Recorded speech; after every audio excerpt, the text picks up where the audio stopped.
Hello, everyone. Hey, Greg. Hi, Greg. Hey, Councillor. Peter. Hi. Interesting meeting today. Yeah.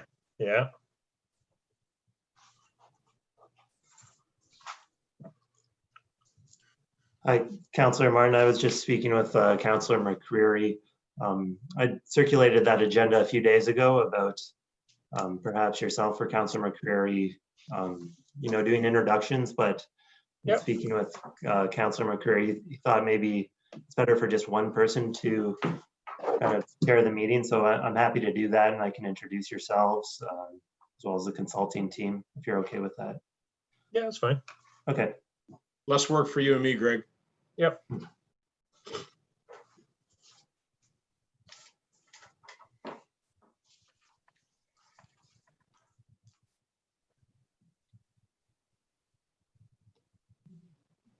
Darlene, were you able to send something to Rick? He hasn't received anything yet.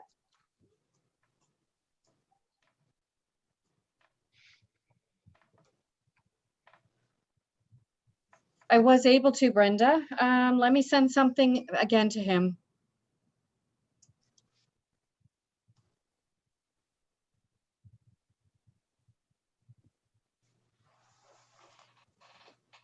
Well, maybe I'll give it another minute. Hopefully Rick can get on, but otherwise I'll start the meeting in about a minute or so. And then hopefully Rick can get on we do have some time before the applicant portion, so he should be able to get on by then. Okay.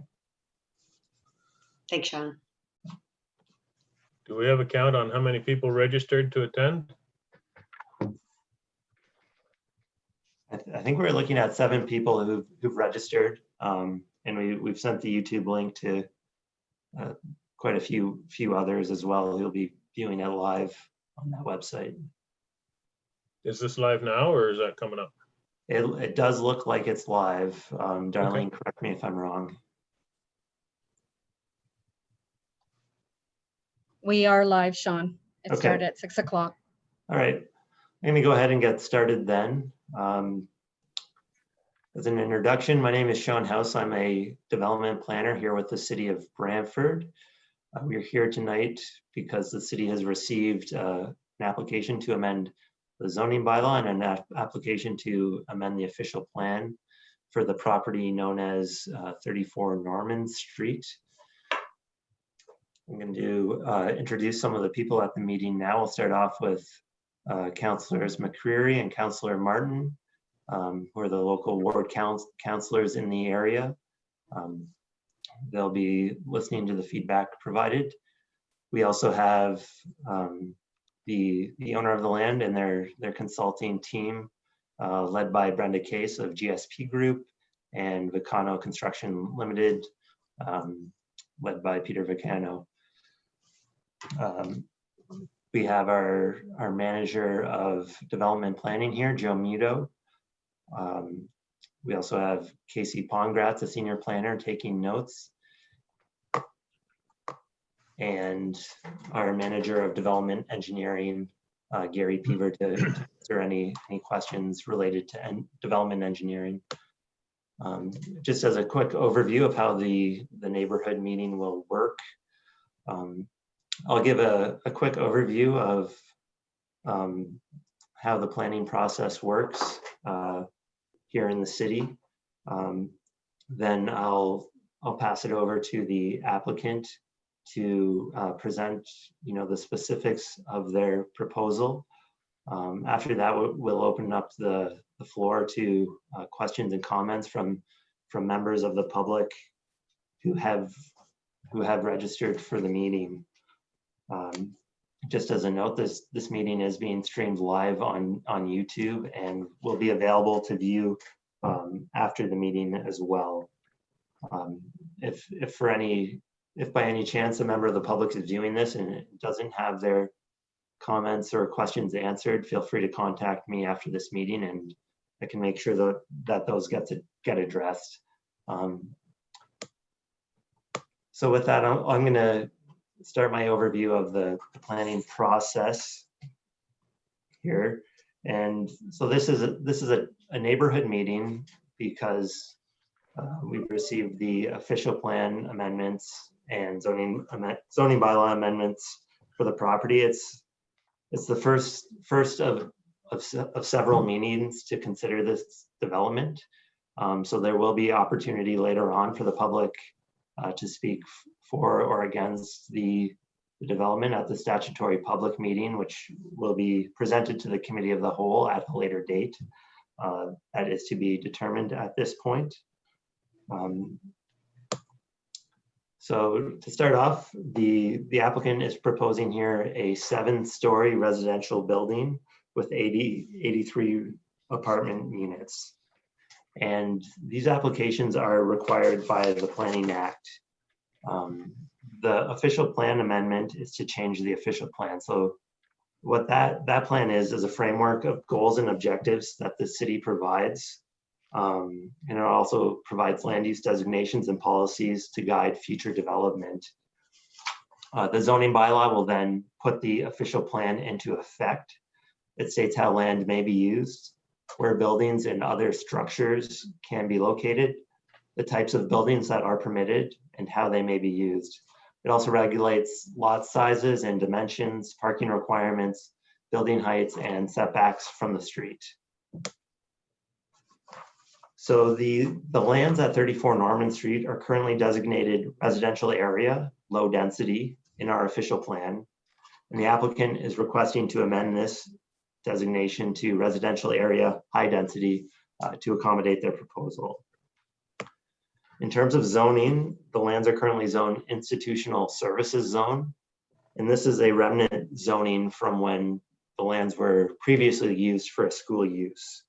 And the applicant is proposing to change this zoning to a site-specific residential high-density zone. So with that, that's kind of a brief overview of how the planning work and why planning applications are here, why they were made, and how the process will kind of unfold. I'm going to turn it over now to Brenda Case of GSP Group, who's the lead consultant on the applications, to get into the specifics of the proposal. Thank you, Sean. First of all, make sure everyone can hear me. Thank you and welcome everyone for participating this evening and listening in. As you know, Vicano has proposed this new development, and what I'd like to do is provide you with, just a second, I'm just having a little technical difficulties. There we go. As you know, the owner of this development is Vicano. They are a full service construction company. They've been in Brantford for a long time. They have a stellar reputation in the community and have done nothing but positive development throughout Brantford and the surrounding area. Also, as a part of our team, we have myself from GSP Group. We are the planning and urban designers. Our firm is based in Hamilton and Kitchener. With me today is Ashley Patton, who is one of our urban designers and planners. In addition, hopefully we can get Rick Lintak on. He is our architect. It's an architectural firm in Hamilton. We also have Rajan Phillips from Paradigm Transportation Solutions, who will provide information related to the studies that his firm prepared. And finally, but not shown, we have Aaron Hanneth, who is from SLR, who addressed noise and vibration as a part of this, as a part of the complete application that was submitted. So from a community context perspective, you all that are listening in know this area, I'm sure, much better than I do, but just to provide a broad understanding of the context of this site, we're located to the north and east are basically low-rise single detached dwellings. To the west is the new fire station. To the south are some singles along Willow Drive, as well as the 403 off-ramp and a church.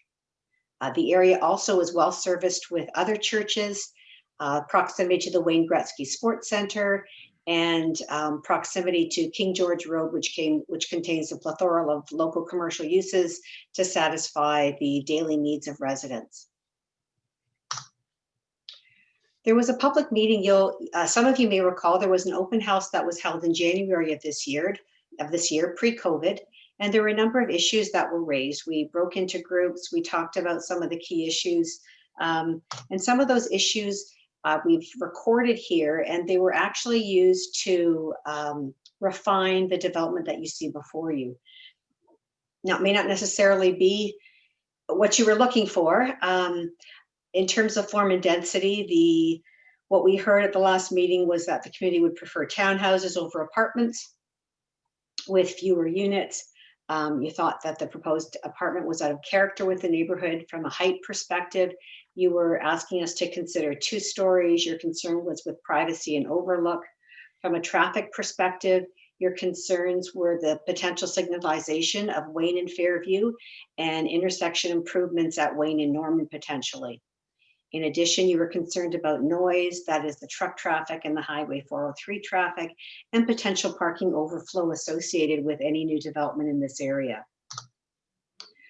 So when a developer comes to make an application to the city, we are governed by provincial and local policy. So we have to look to the provincial policy statement, in this case, the new 2020 provincial policy statement, as well as the recent 2019 growth plan for the Greater Golden Horseshoe.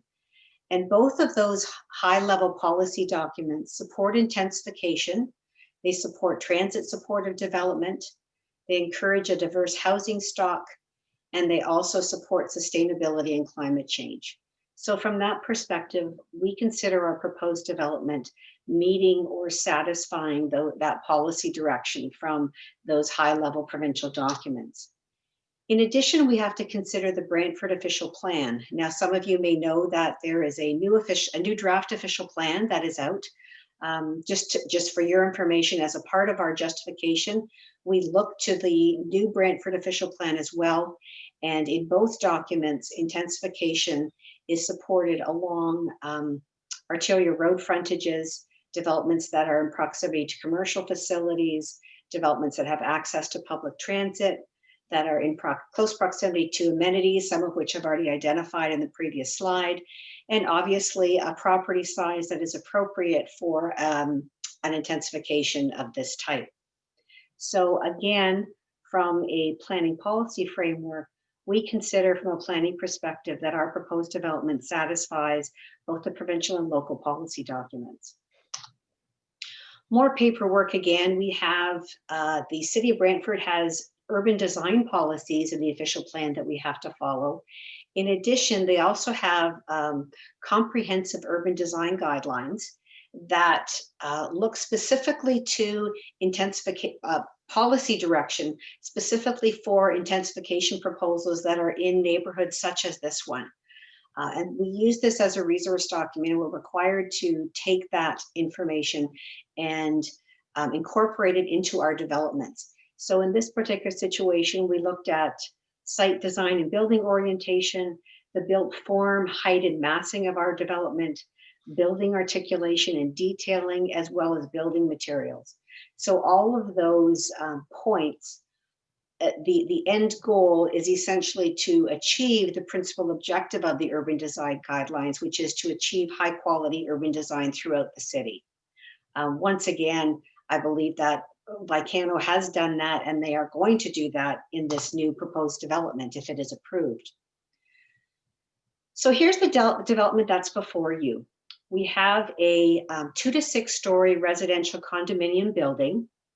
The building is oriented to Fairview Drive with a step down in building height from 6 stories down to 2 stories as you move from west to east closest to Wayne Drive.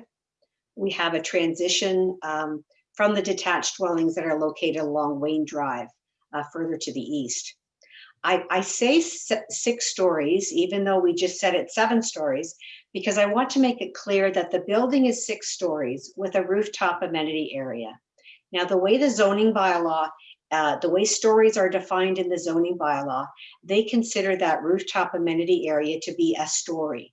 So that's why Sean originally said it's a 7-story building. So you will see 7-story building as the zoning amendment, but I want to make it clear that the building itself, we're not trying to sneak in another story. It's the rooftop amenity area that is considered the 7th story. Now, the 84 units that are being proposed are 1 to 2 bedroom, high-end condominium units that we're proposing to target to seniors. So we are talking about condominium units, not rental. This development will include both indoor and outdoor amenity spaces, such as the rooftop amenity area, as well as balconies, as well as indoor amenity spaces. We're also proposing 135 surface parking spaces, which exceeds the city's minimum requirement by 9 spaces. Next, I thought we'd show, since some of you were at that initial open house, I wanted to show you what was presented at that open house. So you can see here the building that was originally designed was a straight 6-story building. The massing was relatively ordinary. The portion of the building that faces Wayne Drive, I'm not sure if you can see my pointer here. If you can, I'm circling that. So this is Wayne Drive, this is Norman. And so this building wall was rather nondescript. And we had a well-landscaped surrounding parking lot. So what we've done though, based on some of the comments that have come in, clearly we have not decided to go to a townhouse development, but we have better articulated the building. So you can see here that this is what we've tried. This is the change that has come about. So what we have here is a transition in height from Wayne Drive. We have better building articulation to break up and soften the massing. That is, that you can see here along this portion of the building that would face Norman Street. We have again the enhanced plantings along Norman and Wayne Drive, which will actually include even more plantings than what was originally shown in the drawings. Next, I'd like to talk about the site, what's referred to as the site building and the site building design. So the proposed development has been designed to address and respect the pedestrian scale of development along Wayne Drive. So this is the portion that is along Wayne Drive. As well, we have a broader neighborhood scale, which is considered the area along Fairview Drive. So Fairview Drive is a minor arterial road that's designed to carry larger volumes of traffic and service a broader area. So, So we have 2 different treatments here of the building and the property overall that we looked at. When I go to Wayne Drive, it's a different type of scale that we're looking at. So we have along Wayne Drive and Norman, we once again have that enhanced landscaping area. So if you actually measured the distance from the street to where the parking lot is supposed to start, you're really looking at almost 10 meters of landscaping from the street line. From a zoning bylaw perspective, we're proposing a 4-meter landscape strip, but there's also the city portion that includes the public sidewalk, et cetera. So visually, you're going to see about 30 feet of landscaping from the street edge before the parking starts.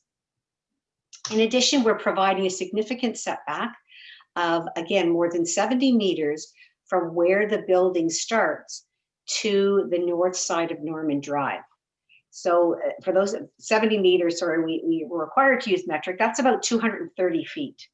So the building will be about 230 feet from the north limit of Norman Drive.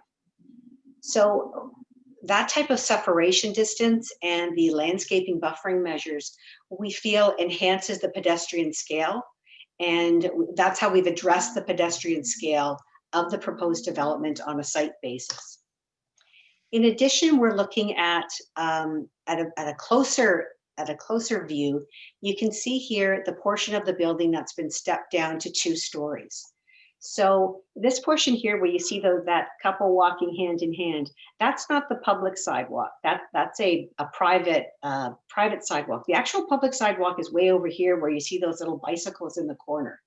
So from the property line at the eastern edge of Wayne Drive, we're looking at more than 11 meters of setback. So again, this area in particular will contain a significant amount of landscaping. So the next one, in terms of talking about the neighborhood scale, I'm not sure if Rick made it on. So I'm just going to ask if Rick is on. I don't believe he is. I'm on. I'm on. Oh, I'm on. yay! Yeah. Yay! Okay, Rick, I'd I like might- you to. I might cut out though, so I have to apologize in advance. Okay, no problem. Okay. The proposed 6-story apartments with rooftop patio, we believe is contextually appropriate along Fairview Street, given that Fairview Drive is designated as a minor arterial road. Its proximity to King George Road intensification corridor to the west. The site is on the edge of a residential neighborhood. The site area is large enough to allow for an appropriate transition in height. The area is well served by public parkland, recreational, and community services. The proposed setback along Fairview Drive provides a balance between providing a prominent street presence through minimal setback and aligning with existing residential properties.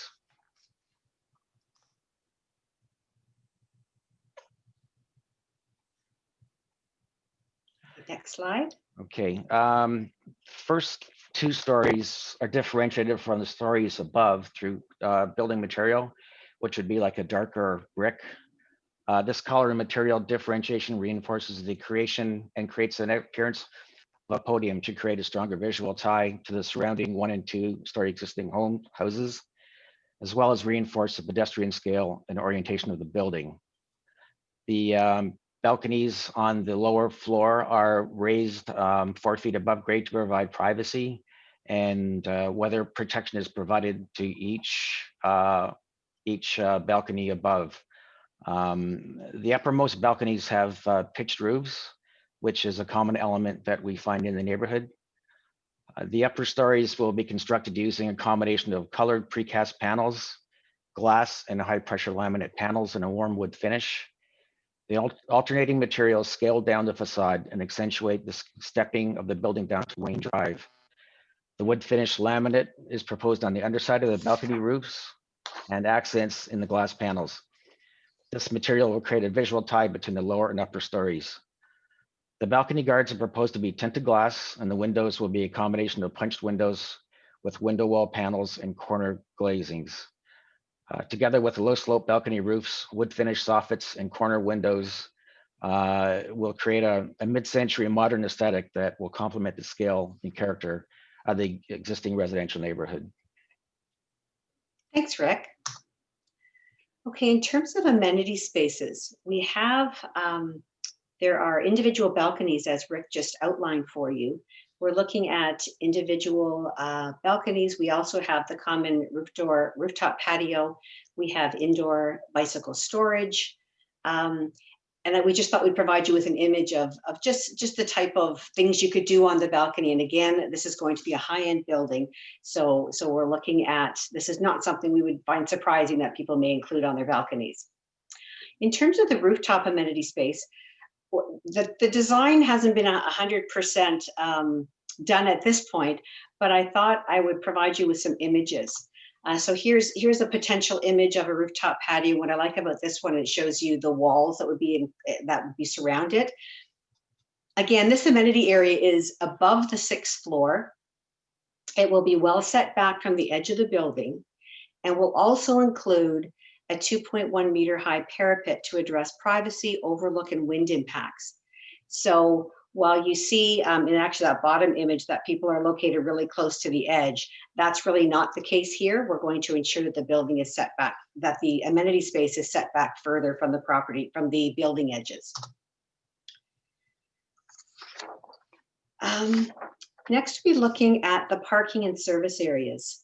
So as I've mentioned, we've got the 4-meter landscape strip along Norman Street and Wayne Drive. And in terms of the service areas, that would be the loading and garbage area. We've moved it as far away from the existing residential areas as possible. So it's at the far west end. It's adjacent to the fire station to the west. And we felt that that was the best location for it, for loading and for garbage pickup. When it comes to the height transition, I'm not sure if everyone understands this drawing, but what's underneath the green color and the white that says 6 stories plus rooftop amenity area, that's looking at the property down, looking down on the property. And so because I've shown you site plans, I want to show you contextually where the 2 stories starts and ends. So this shows you the transition from Wayne Drive. So from the property line at the far eastern end, there's an approximately 11-meter setback to that portion of the building where the 2 stories starts. So that's that 11-meter landscaped area. And again, from that 11 meters further to the east, you've got the city's land, you've got the street before you get to the properties, the houses on the east side of Wayne Drive. From a streetscape perspective, again, reinforcing the landscaping along Norman and Wayne, as well as the change in the suburban character of Fairview Drive. So Fairview Drive is a busy road, and yet it still has a suburban character. We still have, further to the east, we still have single detached dwellings at front Fairview that have nice landscape front yards. So we've tried to continue that theme of having, a reasonable setback from the front yard. It's a 7.5-meter setback from the property line, and that area is well landscaped. So rather than make it a very active area, we're maintaining a suburban character in that way. In terms of the planning applications that were discussed by Sean, as he noted, we're redesignating the site from residential area low density to residential high density. We also looked at the draft new official plan, and in the proposed official plan, it's proposed to be designated residential. And it has a more general designation. It's viewed a little differently. And so while an official plan amendment wouldn't be required, it wouldn't be required subject to us meeting a set of design criteria, which we're having to do anyways. From a zoning perspective, as Sean said, we currently are zoned I2 institutional to reflect the former elementary school that was on the site. And we're proposing a site-specific residential high-density zone. And I wanted to identify the site specifics that we are requesting in our bylaw. The first is to establish Fairview Street as the front lot line. Since the building's going to front Fairview Street, we thought it made more sense for that to be considered the front lot line. Next, we're proposing a slightly reduced front yard setback from 7.8 meters down to 7.5 meters. And the reason we are requesting that requirement is that reduction is in order to provide more appropriately accessible like barrier-free parking spaces, sorry. We submitted to the city a preliminary site plan application to get more detailed comments on our design. And it was found that the original design that we had that had the barrier-free spaces parallel to the building didn't work well. So we had to reorient them, and that resulted us in pushing back the parking as well as pushing the building a little bit forward. In addition, we have requested a reduction in the westerly side yard. We always have from 10.5 meters to 3 meters. And that's the portion that's right next to the fire station. So we don't consider that to be an issue. We are limiting the height of the building to 7 stories, whereas the residential high density zone permits 12 stories. And again, that 7 stories is to accommodate the amenity space on the top floor. So above the 6th floor is an outdoor amenity area. In addition, we've added a provision to require a 2.1 meter high noise barrier around the rooftop amenity area to meet noise requirements, and also to address the privacy and overlook issues that the residents expressed at the open house. Now, as you know, I think I mentioned this at our original open house, or some of you may not know, in order to submit our application to the city as a complete application, we had to prepare a number of studies. And there's a list there of all the studies that were completed. All of those studies were completed and submitted to the city, and they are currently reviewing them. We will get comments back and have a look at any missing elements that we have not addressed. And at that point in time, we can relook at what's at our development proposal. But that's basically what's been submitted. And you as a community have access to those studies if you would like. I believe the city has them, and you are welcome to view them. Next, I'm going to have Ashley talk you through the sun shadow impact study that was done. Again, a requirement that formed part of our submission. Thanks, Brenda. I'm Ashley Patton. As Brenda mentioned, I'm a planner and urban designer with GSP Group. So the city typically requires shadow impact studies for any proposal over 5 stories, and that's in proximity to shadow sensitive areas. So as Brenda mentioned, the low rise residential, as well as any parks which we're not in proximity to. So the city has 3 criteria that we assessed as part of this study. So the first criteria is to maximize the use of private residential amenity spaces during spring, summer, and fall, and that the shadow impacts do not exceed 1 hour in duration on areas such as private rear yards, decks, patios, and pools of surrounding dwellings. So based on we did hourly intervals between a time set in the morning and an hour before sunset. So essentially the one shadow occurs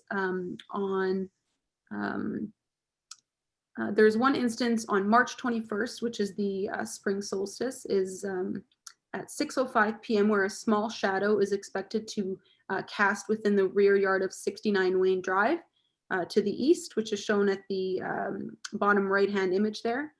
The shadows are not cast in this area at 5:28 p.m. And so this area that is impacted meets the criteria as it's not, it doesn't exceed 1 hour in duration. The second one is that the areas such as children's play areas, schoolyards, and parks are not impacted. And the site is not located in proximity to any of these, and so that criteria is met. The second one, the third criteria assesses shadow impacts on exterior side walls of adjacent low-rise buildings. Again, it's the 69 Wayne Drive in the bottom right-hand image on the March 21st that affects that a small portion of the building face is affected. But again, it occurs for about half an hour and therefore meets the city's criteria of not exceeding 1 hour in duration. So we therefore meet the 3 criterias given by the city for shadow studies. Thanks, Ashley. I just wanted to add that the images that you see there were many more shadow studies, shadow diagrams that are included in the actual shadow study. We're just showing you the ones from March 21st, which had the impact that Ashley identified. Yeah, and I'll also add that most of the shadows, like this is the March 21st one, is the only one that touches any sort of rear yard or building face in the surrounding area. Most of the shadows are cast onto the parking lot to the north. Thank you. Okay, next I'd like to ask Aaron Hanif from SLR to talk to you about the noise impact or the noise assessment that was undertaken. Aaron? Perfect. Thank you very much. Hi, I'm Aaron Hanif. I work for SLR, acoustic consultant, noise guys, everybody always calls me. So from a noise perspective, we have to look at the impact of surrounding roadways onto the development, other stationaries, so other industries impacting on it, and then its impact on the surrounding land uses. So the biggest impact obviously around here is Highway 403 due to its large volume and the amount of trucks. So we have to predict the impacts on all facades to make sure that the residences are protected within inside of the building. The excesses were minor, but we still have to have warning clauses as you see here for the residences. The warning clause that's presented at the top is due to the rooftop patio, which is why the 2.1 meter tall parapet wall is there, which is also there for a privacy reason, but is also triggered from a noise criteria to make sure that the residences are protected. The Ontario Building Code also requires facades and glazings to meet a certain criteria to make sure that sound levels on the inside are met, which is the reason why that has. Though there is the close proximity of Highway 403, the sound levels on the inside of the residences will be minimal, just due to the distance that the highway is from the facades on the south side of the development. With regards to traffic that is going to be produced from the site itself, it's minimal in comparison to everything else. So from a noise perspective, we don't see any issue of the development having sound level impacts on the surrounding residences. And then its impacting of itself is minimal in comparison to the Highway 403, which is why the results come out as this. All in all, from a noise perspective, it's actually going to be a fairly easy design, well to do, and its impact on the surrounding is very minimal. Great, thanks, Aaron. Next, we have, there's a number of slides that will follow that deal with transportation impacts, and I'd like to refer the presentation to Rajan Phillips from Paradigm Transportation Solutions. Rajan? Thanks, Brenda. This is Rajan Phillips from Paradigm, and we did the transportation impact assessment study for this development, and the study area map is shown, which is somewhat similar to what Brenda has already shown. The site location is there, and the blue dots are the intersections that we analyzed to assess the traffic impact from this development. The blue diagram on the west side of King George Road, the patch, that is an additional development that we took into account as requested by the city. Both the city and the Ministry of Transportation were involved in providing the requirements that we have to analyze for this development. One other note that I would make in light of some of the questions that have come up at the previous meeting and after that about the impacts that the traffic from this development will have on the neighborhood. As you can see, the development is located very close to King George Road to the west, Fairview Drive just to the south, which are both arterial roads, and the freeway further south.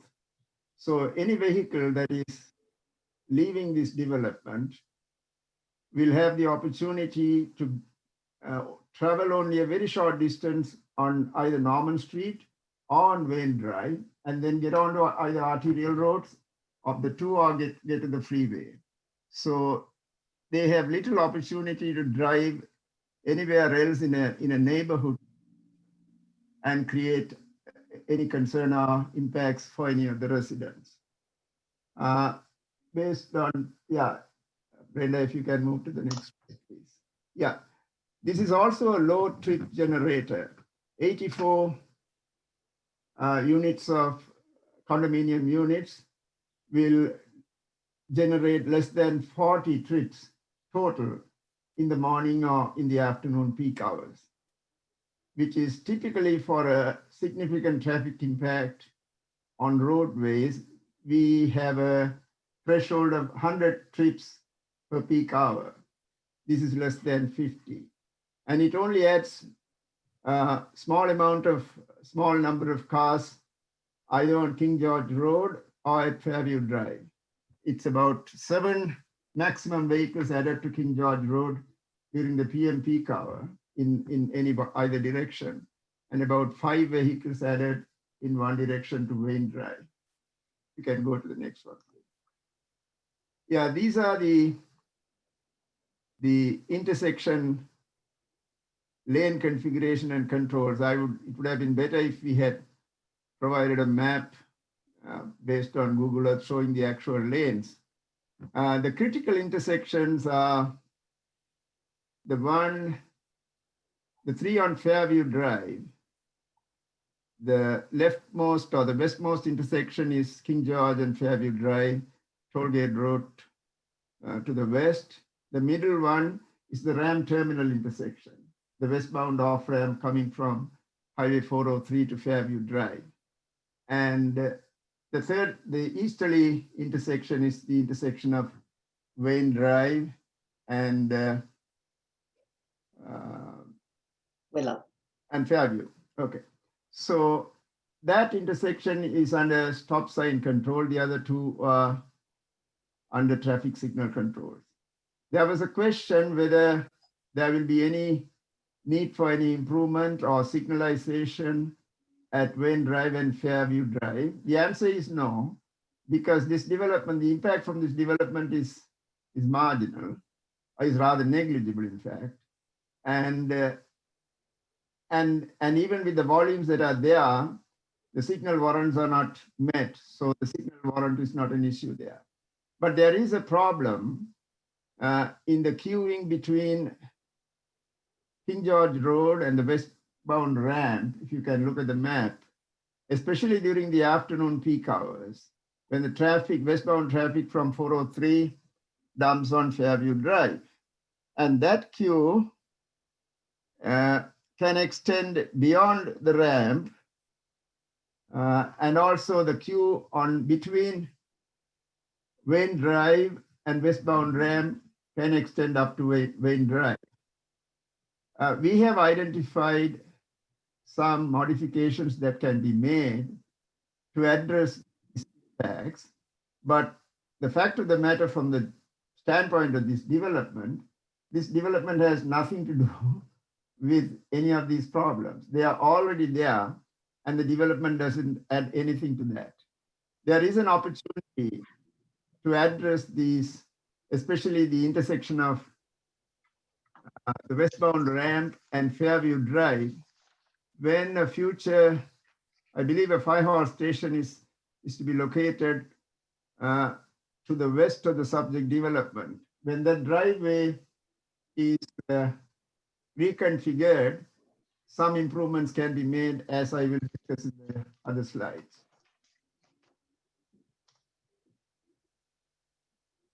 Yeah, this, I have already indicated this. So if you, the key intersections, yeah, if you look at the traffic volumes here, the diagram on the left-hand side are the volumes during the morning peak hour, and the diagram on the right-hand side are the volumes during the afternoon peak hour. The numbers inside the brackets are the number of vehicles that are coming from this development. The obviously larger numbers are the existing volumes on the road.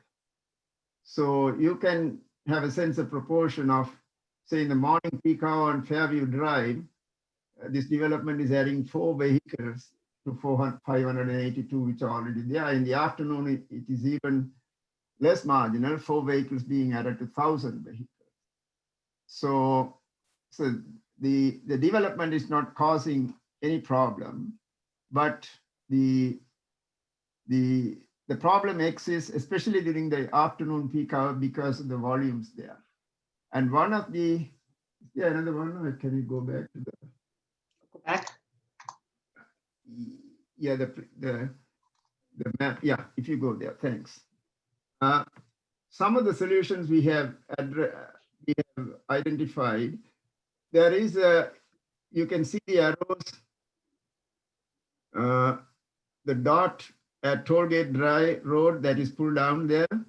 So if you look at the westbound, there is a through lane and a right turn lane and a left turn lane. Those arrows are the turn lanes. So the left turn lane can be extended quite up to the ramp terminal to provide more storage, which may improve that. And at the intersection, at the ramp terminal intersection itself, that's the circle that you see below Highway 403 on the right-hand side. If you look at the arrows in the top right quadrant, there's a through lane, and the other 2 arrows are, there's a through lane and a shared left through lane. So what we are recommending, a left turn lane can be inserted there to address some of the traffic problems at that intersection. But none of these solutions have anything to do with the subject development. That's the point that I would like to stress. These are pre-existing problems which can be addressed. The development is a low trip generator, and it is also located in a place, as Brenda said in her introductions, which has pretty impressive pedestrian scale and neighborhood scale, transit proximity. So it has all the requirements of a development that is transit supportive, active transportation friendly, and with minimum number of vehicles. So our conclusion is that it can be considered from a transportation standpoint for acceptance. Thank you, Rajan. Oh, sorry. I have gone through all of this, so if there are any questions, we will address them. Yeah, thank you. Thank you, Rajan. Okay, back to the planning world. So to summarize, I believe the proposed mid-rise condominium residential apartment building represents an appropriate form of intensification, given the site size, location, frontage on a minor arterial road, and proximity to transit services.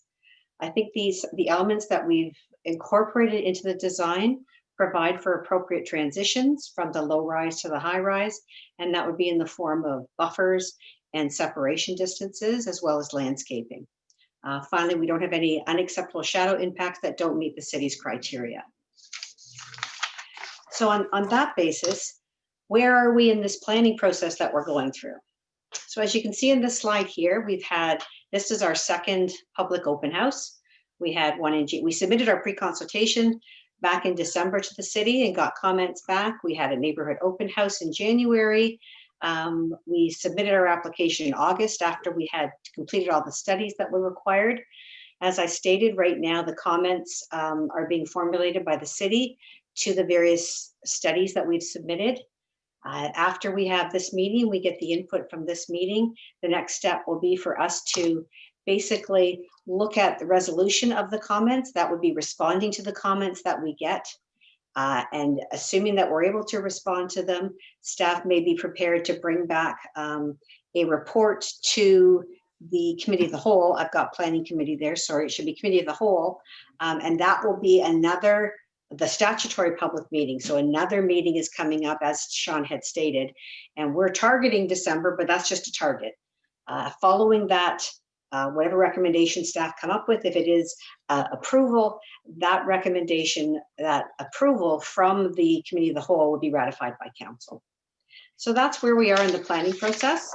And that is really all that we have in terms of our proposed development. And we would be happy to entertain any questions or comments that you might have. And if we're unable to answer your comments, please feel free to send them in to Sean and or myself, and we will make sure that we provide some type of a response to your questions. Thank you.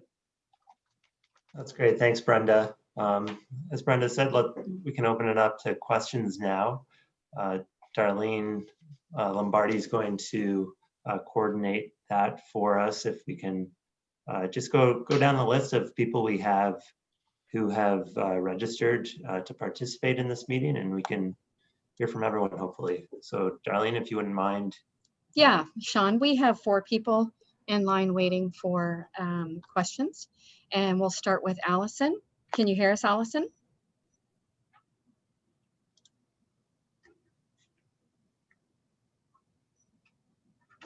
I think she's on mute. There. Sorry. Hi. Hi, Allison. Go ahead with your question. I'm good for now. Thank you. Oh, okay. Thank you very much. Thank you.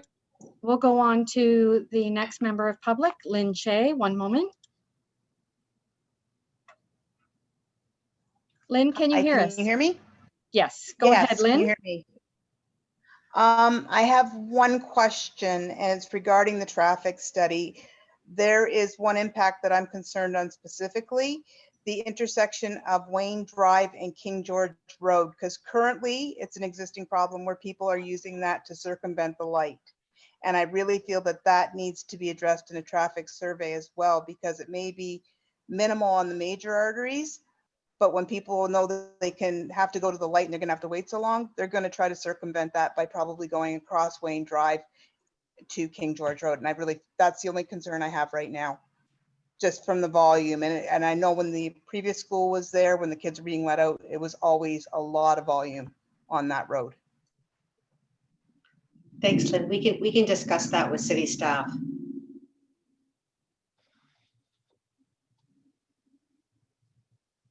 Thank you. Okay, did you have any more questions, Lynn, or that was all?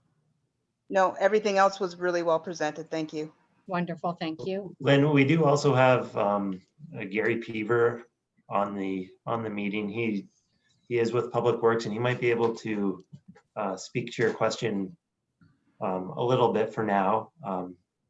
Gary, are you able to respond to that one? Yeah, I can. Thanks, Sean. Yeah. So Gary Peaver here. No, I understand your concern there about vehicles trying to still find the, I'm gonna say, the quickest route out of the neighborhood. It is something that can be difficult to control sometimes as they're trying to go further into the neighborhood to get out. But that's something we'll take back and discuss with the applicant as they said, and we'll look into that a little bit further. So thank you. And my one concern on that is, just so you know, that one of my properties that I hold in this area is right on Wayne Drive. So that traffic would be directly going in front. And can I just, one other question?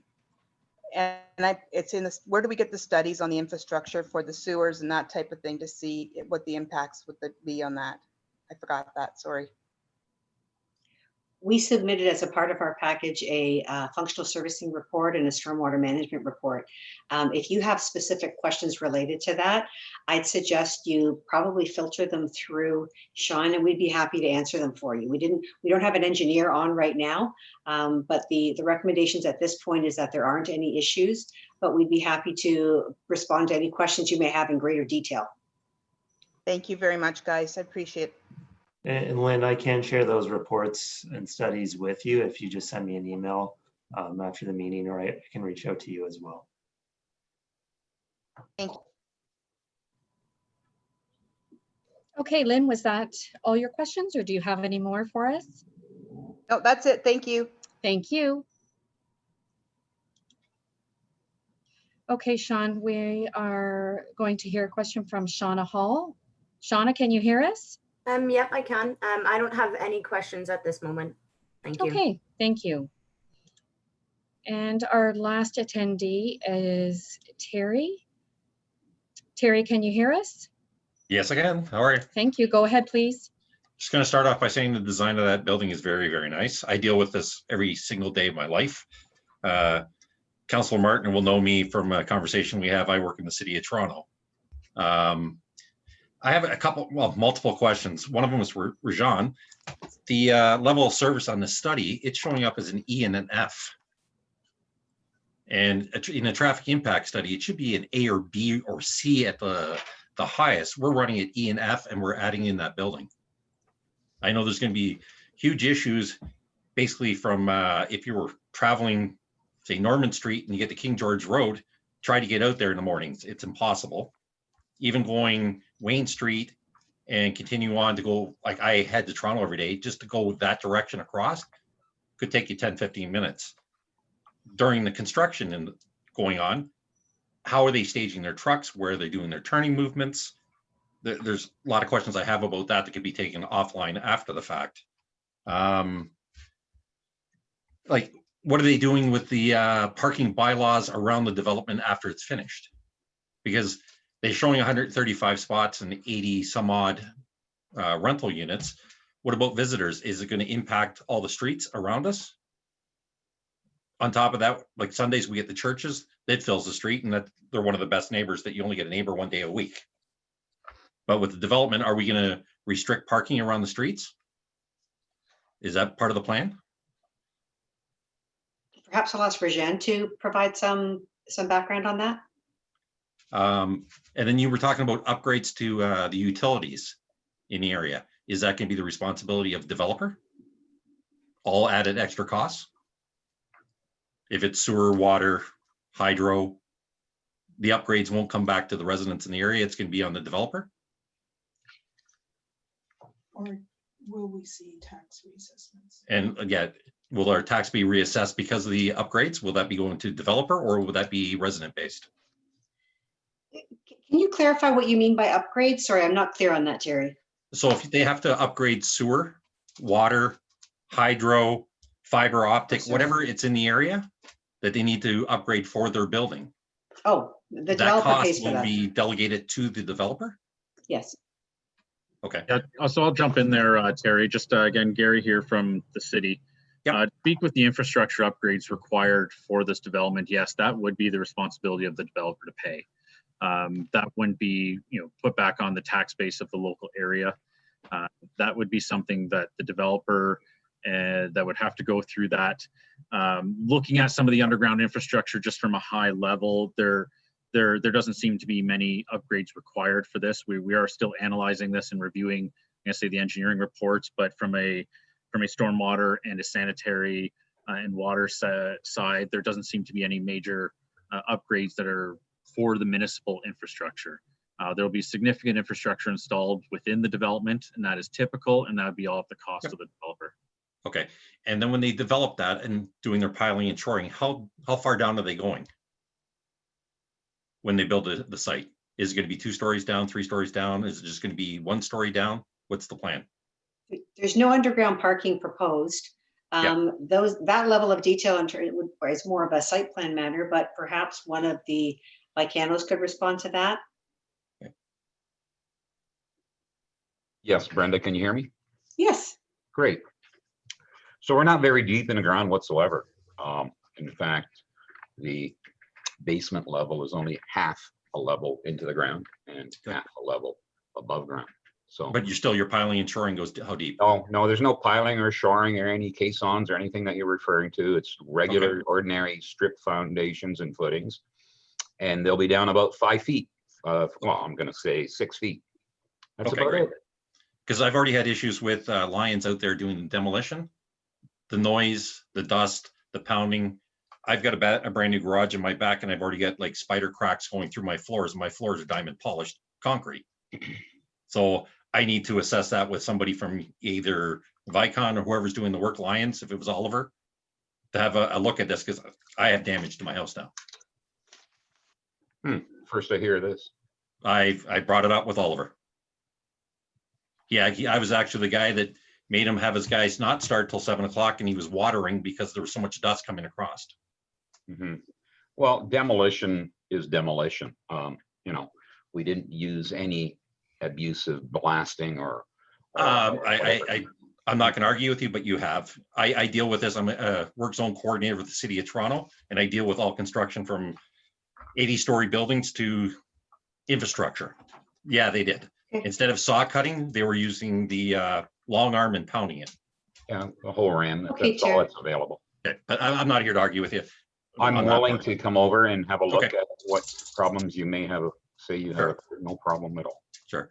And then I just want to make sure that if it gets to the point of building the development, there's some kind of site plans showing all your turning radiuses, where you're staging your trucks, and how those movements are going to happen. That definitely happens at the site plan stage. There's staging plans for construction. Definitely. Okay. And again, I just want to find out the parking in the area. That's my bigger concern right now. Yeah, so in terms of the parking, I can only speak to the zoning bylaw at this point. The zoning bylaw requires 1.5 spaces per unit, which means we're required to provide 126 parking spaces, and that would account for visitor parking as well. In this case, we are providing 135 spaces, so we're going above the bylaw's requirement by 9. We don't anticipate any overflow parking from this development. I'm sure you probably heard that before, but we really don't in this particular development. My question's not really to your development doing it. It's more to the city. What are they going to do about the parking bylaws? Because it's basically zoned as schooling around there that you can't park.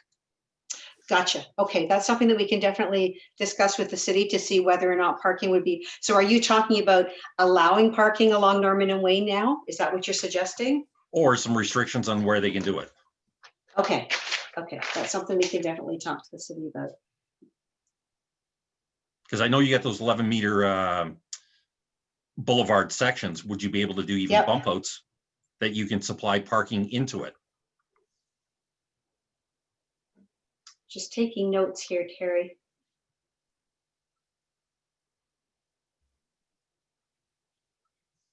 Thank you very much for your comments. We will definitely follow up. And can I also request from the councilor that if it goes to city council and it gets approved, that we can have some noise and like dust and dirt monitoring systems put in place?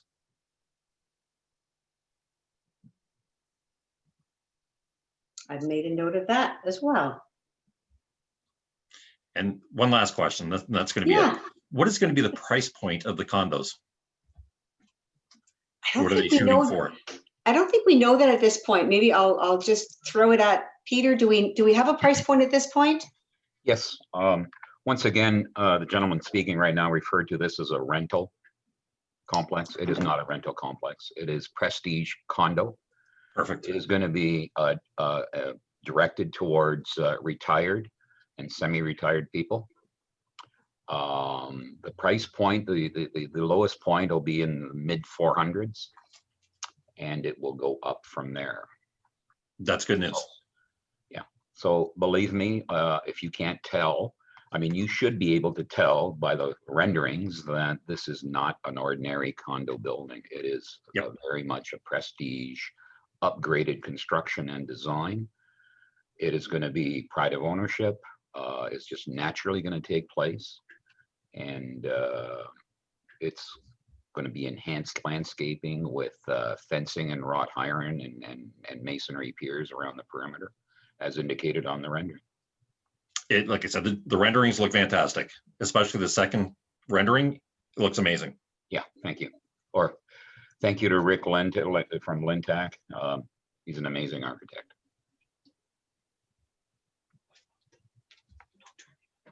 Okay, Sean, at this time, we don't have any more questions.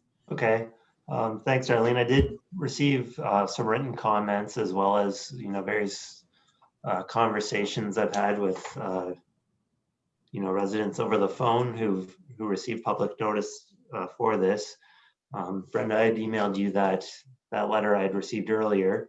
It had some concerns regarding, what the tenure type is, traffic concerns, street parking, overlook. I think you have gone over most of those items, but maybe just a recap to address some of those items.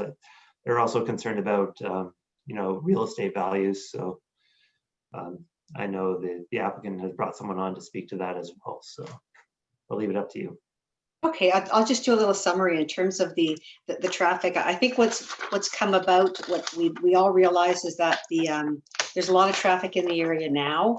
There's some traffic problems that exist now. From an applicant's perspective, what we've demonstrated is that our development will have a negligible impact on that existing situation. We're not going to fix it. We can't fix the existing parking problem, but our traffic study has identified some potential improvements that could help the existing situation. So on that basis, from a specific narrow view of this development, we meet the traffic requirements. We're not causing problems. That's not to say problems don't already exist. One of the other concerns was obviously property values, and I think Peter from Vicano has addressed that in a very honest manner. We're looking at prestige condos, mid 400,000. You're definitely going to have pride of ownership if you're spending that kind of money on a condo, and a 1 or 2 bedroom condo. And this is not just it's not a rental building. People are going to own it. They're going to take care of it. And as you can see by the renderings and as was discussed, this is a beautiful development. This is not a cheap apartment building that's being thrown in there. It's a prestige condo building. So I think concerns related to property values from that perspective, we're not necessarily supportive of that view. Parking was also identified by this individual as an issue.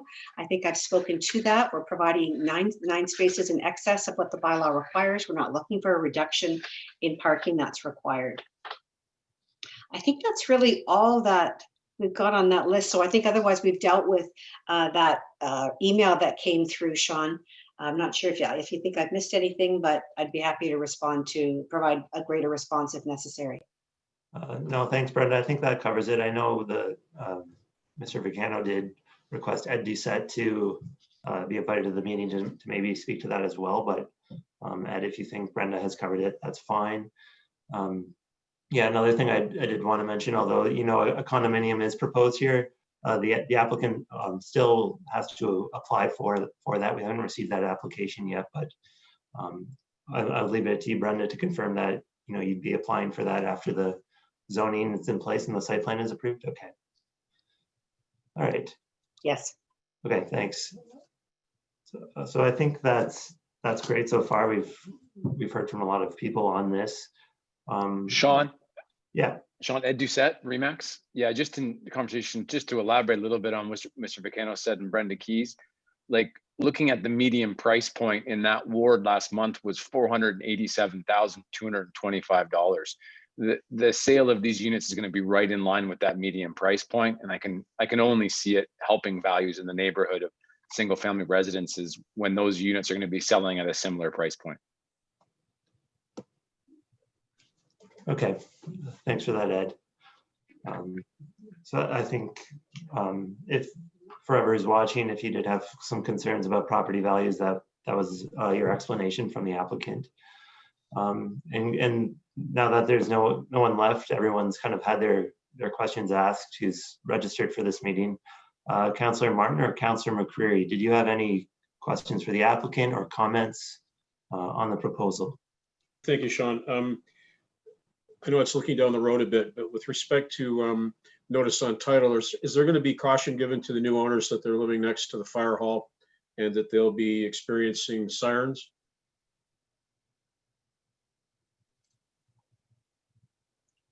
I'll throw my hat at that one, Councillor. I would assume through the site plan process that when it gets circulated to the fire department, that they'll request something like that. And that we would, if it's required, we would definitely put it on purchase sale agreements. Thank you. Now, Sean, when do you expect this will come to council and work its way through the municipality? Councillor, we haven't set a target date for that yet. Perhaps, sometime at the start of the new year. We'll have the applicant, they'll have an opportunity now that they have received this feedback from the public to revise their application any way they find appropriate.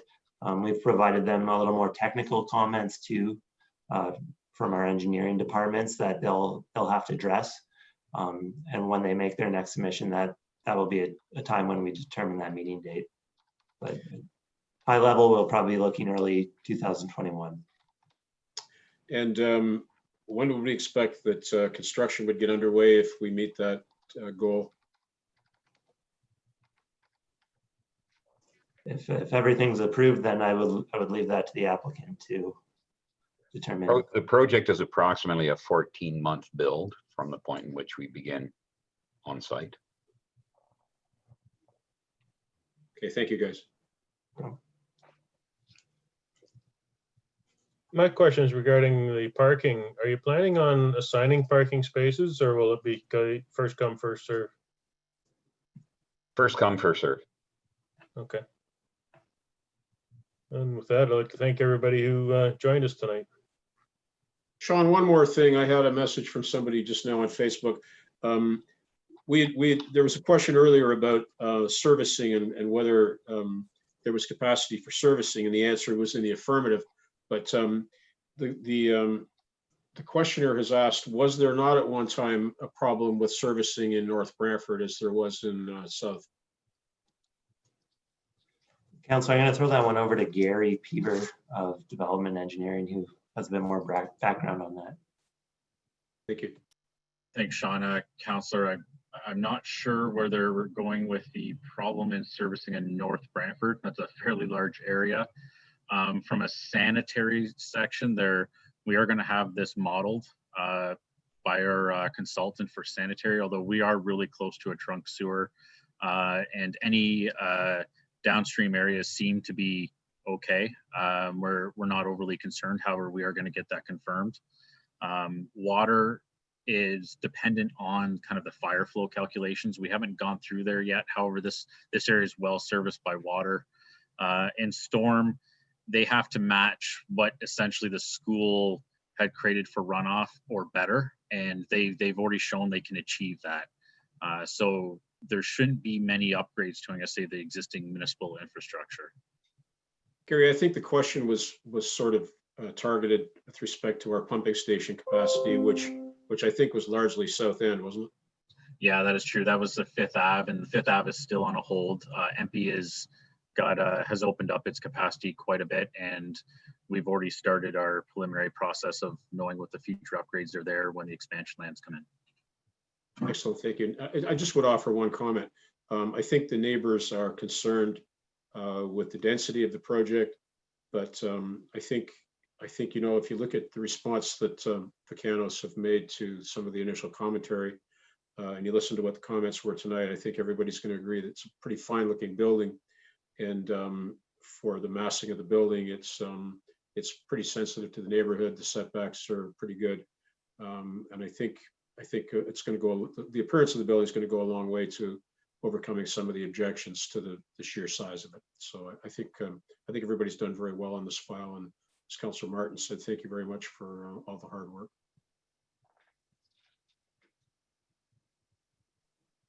Thanks, Councillor. With that, I'll just wrap it up here for everyone. Just to recap, this isn't our last public meeting for this application. We'll still have another one going to the committee of the whole, likely sometime early in the new year.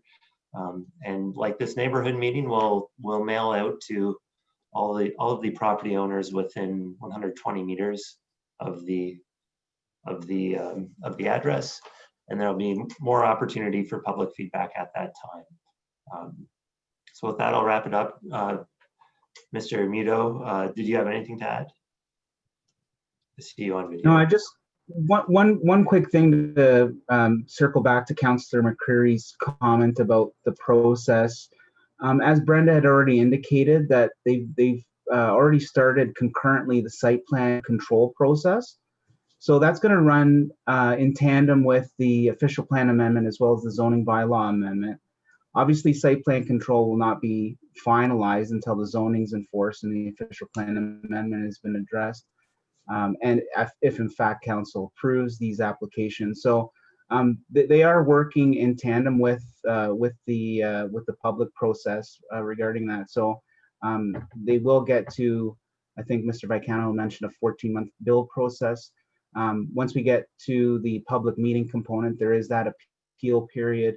And once that's in force and effect, if there are no appeals and they've gone further along the line with regards to the technical comments received through that site plan control process, they'll be in a very good position to basically meet what Mr. Vicano had already mentioned with his timelines.